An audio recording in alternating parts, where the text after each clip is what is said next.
त्याच्यात तिलोऱ्या किंवा तिळगुळाच्या पुऱ्या आहेत ना, 8 ते 10 दिवस मस्त खुसखुशीत राहतात, अजिबात खराब होत नाही, टिकतात. प्रवासात नेण्यासाठी किंवा मग मुलांना डब्यात देण्यासाठी एकदम उत्तम आणि हेल्दी असा पर्याय आहे. एकदम परफेक्ट स्नॅक्ससुद्धा तुम्ही म्हणू शकता. चहाबरोबर, कॉफीबरोबर खाण्यासाठी सुद्धा उत्तम पर्याय आहे आणि खूप जास्त खुसखुशीत होतात. बनवायला अगदी सोप्या आहे, 10 मिनिटात तयार होतात. तर आजी पणजीच्या काळातला हा विस्मृतीत गेलेला पदार्थ तिलोऱ्या किंवा तिळगुळाच्या पुऱ्या आज आपण बघणार आहोत. चला तर मग सुरुवात करूया. सगळ्यात अगोदर गॅसवरती एक कढई ठेवलेली आहे आणि त्यामध्ये मी घालते इथे अर्धा कप तीळ.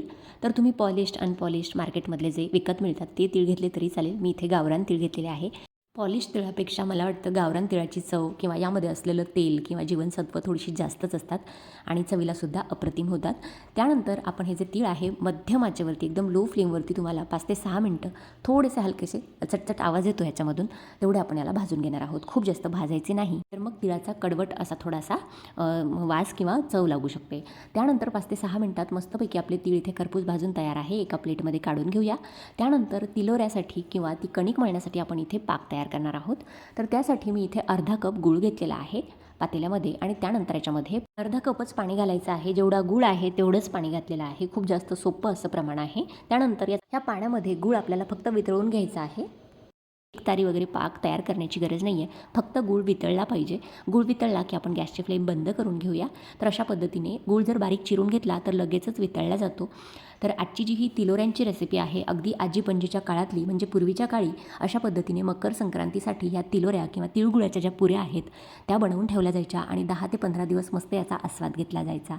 जोपर्यंत इथे गूळ वितळतोय तोपर्यंत आपण बाजूला जे तीळ भाजून घेतलेले आहेत ते पूर्णपणे थंड झाल्यानंतर मिक्सरला याची छान बारीक पूड तयार करून घेणार आहोत. तर मिक्सरला वाटताना ग्राइंड करताना तीळ अजिबात गरम नको आहे, नाहीतर याच्यामधून तेल रिलीज होतं.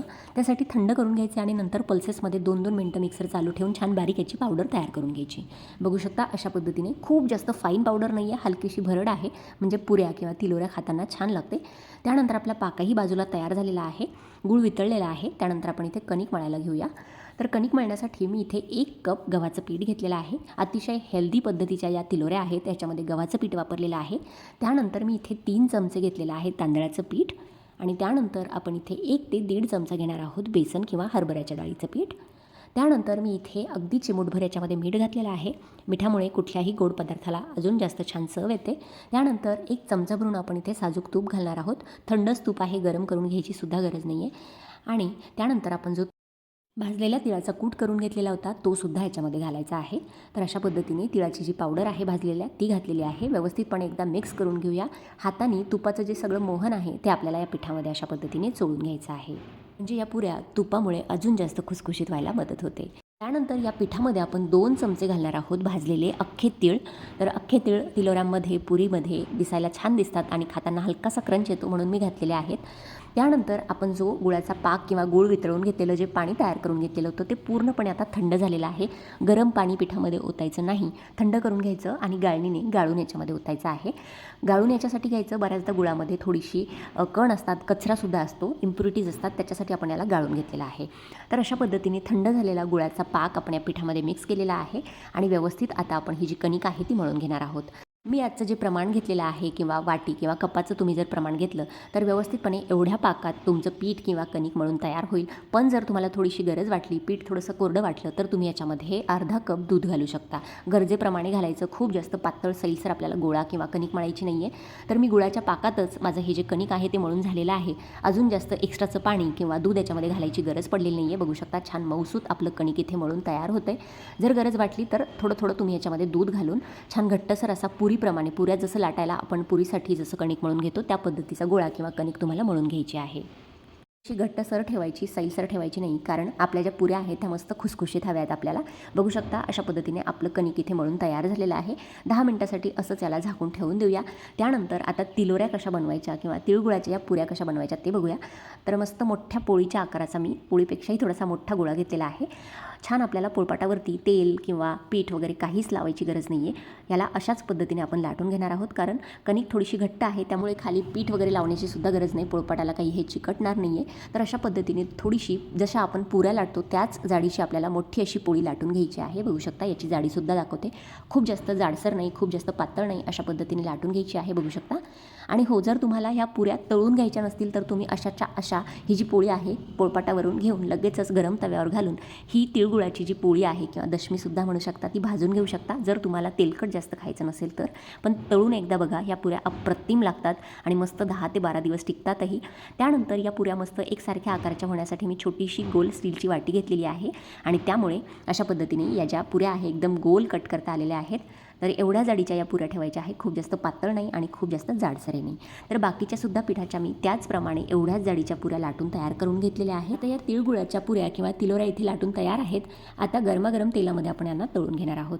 तर तेल खूप जास्त हाय फ्लेमवरती कडकडीत गरम करायचं नाही, लो टू मध्यम आचेवरती तेल गरम हवे, जसं आपण पुऱ्यांसाठी करतो तसंच. म्हणजे या ज्या पुऱ्या आहेत त्या आतपर्यंत छान खुसखुशीत होतात, नरम होत नाहीत किंवा मग वातटही होत नाही. जर आपण लगेचच तेलामध्ये काढून लगेच बाहेर काढली तर नंतर ही वातट होण्याची शक्यता असते. तर मस्त लो टू मीडियम फ्लेमवरती 5 ते 6 मिनटं आपण छान याला मस्त अशा डार्क सोनेरी रंगावरती तळून घेणार आहोत. एकदम छान लागतात चवीला. तुम्ही बिस्किट असू दे किंवा मग चारच्या चहाबरोबर काहीतरी खायची इच्छा असेल किंवा मुलांना डब्यामध्ये स्नॅक्स म्हणून काहीतरी हेल्दी द्यायचं असेल तर या तिलोऱ्यांची रेसिपी नक्की बनवून बघा.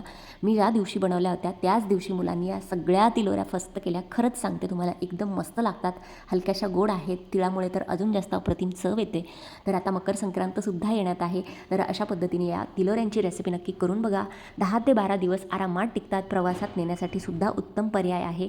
दशम्या वगैरे खाण्याची इच्छा नसेल तर अशा छोट्या छोट्या पुऱ्या मुलांनासुद्धा डब्यात द्यायला मस्त हेल्दी असा उत्तम पर्याय आहे. प्रवासात न्यायच्या असतील तरीसुद्धा खराब होत नाही किंवा याच्याबरोबर अजून दुसरं चटणी लोणचं असं सुद्धा घेण्याची गरज नाही. नुसती पुरीसुद्धा तुम्ही आरामात खाऊ शकता. चवीला अप्रतिम लागते, सोबत हेल्दीसुद्धा आहे, खुसखुशीत आहे, टिकतेसुद्धा आणि बनवायलाही अगदी 10 मिनटात तयार होते.